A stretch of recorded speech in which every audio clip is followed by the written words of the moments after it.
1532년 프란시스코 피자로라는 에스파냐의 정복자가 남아메리카 대제국 잉카 제국을 무너뜨립니다. 그가 이끈 병사는 단 168명. 당시 잉카 제국은 약 8만의 군대를 거느리고 있었습니다. 168대 8만. 이 엄청난 수적 열세를 극복하고 어떻게 이겼을까요? 이 승리의 요인은 말과 총이 아닌 단 한 사람 덕분이었습니다. 1525년경 잉카 사회로 들어간 천연두에 걸린 에스파냐인 한 명. 이 한 명이 잉카 제국을 멸망으로 몰아넣게 됩니다. 천연두를 앓던 에스파냐인이 남아메리카에 등장하고 전염병이 잉카 제국 전역에 퍼집니다.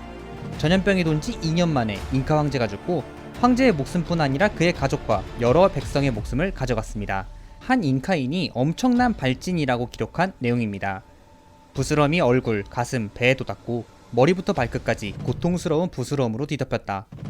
병자는 아무것도 할 수 없었고 그저 시체처럼 누워있을 뿐이다. 몸을 조금이라도 움직이면 아파서 비명을 질렀다.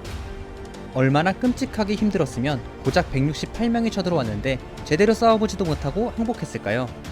이렇게 삶의 의지도 꺾어버릴 정도로 천연두의 힘은 강력했습니다. 눈에 보이지 않는 전염병 하나가 한 제국을 멸망의 길로 이끈 것이죠. 도대체 천연두가 뭐길래 사람들을 공포에 떨게 한 것일까요? 천연두, 두창이라고도 불리는 이 역병은 천연두 바이러스 때문에 발병합니다. 감염되면 약 40도까지 열이 나고 구토가 동반되기도 하는데요. 이후 발진이 생겨 투명한 액체나 고름이 차있는 울퉁불퉁한 농포로 바뀝니다. 이것들은 나중에 딱지가 되어 벗겨지고 피부에 자국을 남기게 되죠. 천연두가 무서운 점은 면역계를 미치게 만든다는 것입니다. 우리의 면역계는 위험이 침투하면 그것에 흥분하고 반응하는데 천연두는 평화로운 날 뜬금없이 대뜸 최종 보스 타노스가 출격한 격입니다. 갑자기 등장한 타노스의 등장으로 면역계는 과도하게 흥분하게 되고 이런 난폭한 면역계의 반응으로 오히려 내 몸이 견디지 못하고 사망하게 되는 것이죠.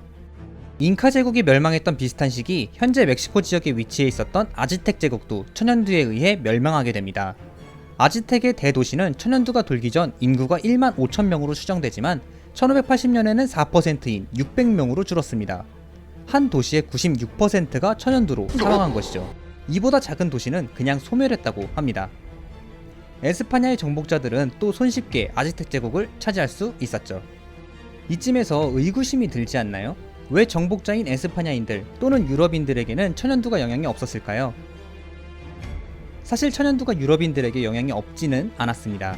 18세기까지 약 40만 명의 유럽인들이 천연두로 죽었을 정도니까요.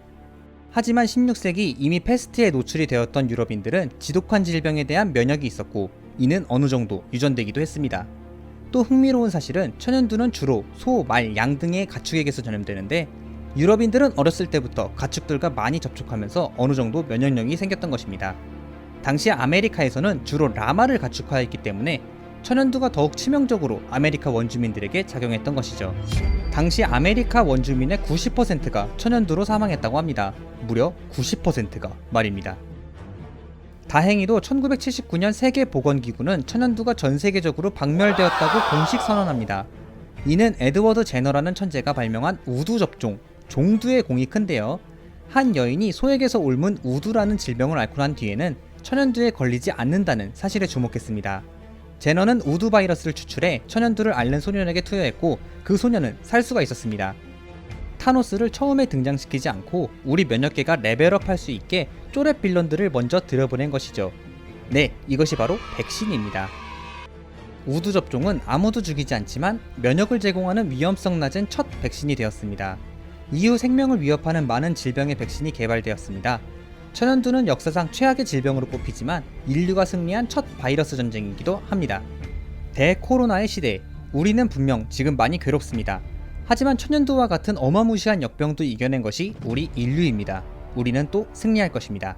하지만 제2의 코로나, 제3의 코로나는 인류의 질병의 역사처럼 언젠가는 또 나타날 것입니다. 그러니 지금 이 시기에 많은 것을 배워야겠죠? 유럽인들이 아메리카 대륙에서 천연두에 심하게 영향이 없었던 것은 분명 패스트 때 배운 생활습관, 청결 유지 등이 큰 몫을 했을 것입니다. 개인의 위생관리, 재채기나 기침의 에티켓, 집단 모임의 위험성 등 우리는 한층 발전하고 배웠습니다. 무뎌지지 말고 망각하지 말고 방심하지 말고 계속 유지해 나갑시다. 코로나가 끝나도 다음 코로나 또 다음 코로나가 다가와도 당황하지 않고 이겨낼 수 있게 말이죠. 저는 아침을 열어주는 남자 아열이었습니다. 다음에도 더 재밌고 유익한 전염병 이야기로 돌아오겠습니다. 감사합니다.